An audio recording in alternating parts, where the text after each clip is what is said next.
واللہ ما طلعت شمس ولا غربت. حدیث پاک میں آتا ہے کہ جو بندہ دنیا میں غربت میں صبر کرے گا، اللہ تعالیٰ قیامت کے دن اس بندے سے اس طرح معذرت کریں گے جیسے دوست سے معذرت کرتا ہے، یار وہ میں یہ نہیں کر سکا، پلیز آپ جانے دیں. اللہ تعالیٰ اس طرح معذرت کریں گے، میرے بندے میں نے تیرا مقدر میں کم پیسہ لکھا تھا، تو نے غربت برداشت کی، تو کوئی بات نہیں، میں اس کے بدلے اب تمہارے گناہوں کو معاف کر دیتا ہوں. فاضل مستعمل رحمۃ اللہ نے ایک مسجد میں نماز پڑھی تو مسجد کے امام سے مصافحہ ہوا. امام صاحب نے سوال پوچھا، من این تاکل، تو کہاں سے کھانا کھاتا ہے؟ مقصد تو اس کا پوچھنے کا یہ تھا کہ تو کیا کام کرتا ہے. سوال اس نے کیا کر دیا، من این تاکل، تو کہاں سے کھاتا ہے.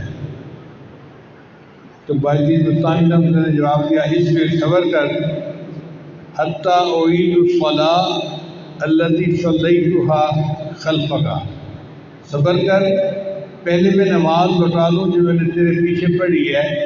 تجھے اللہ کے راضی ہونے میں شک ہے تو میری نماز ہی نہیں ہوئی تیرے پیچھے. حیث شککت فی رازق المخلوقین. اس کے بعد ہندوستان فرماتے تھے اگر ساری زمین تانبے کی بن جائے،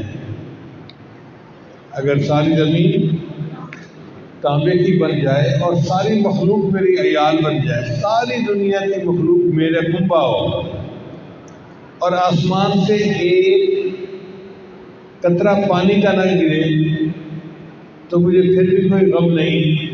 اللہ اپنے بندوں کو لازماً روزی پہنچا کے رکھے گا.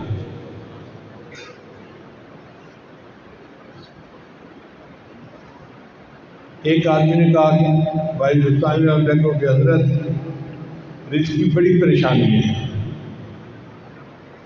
مطلب کہ گھر جاؤ اور گھر کے جس فرد کا رزق تمہارے ذمہ ہے اس کو پکڑ کے باہر نکال دو، اور جس کا رزق اللہ کے ذمہ ہے اس کو رہنے دو. بھئی اللہ نے تو سب کے رزق کا ذمہ لیا ہوا ہے، وَمَا مِن دَابَّةٍ فِي الْأَرْضِ إِلَّا عَلَى اللَّهِ رِزْقُهَا. جو زمین میں جاندار ہے اس کا رزق اللہ کے ذمہ ہے، تو اللہ رزق پہنچاتا ہے. تو جب اللہ رزق پہنچاتا ہے تو اللہ پہنچائے گا، ہم کیوں پریشان ہوتے ہیں.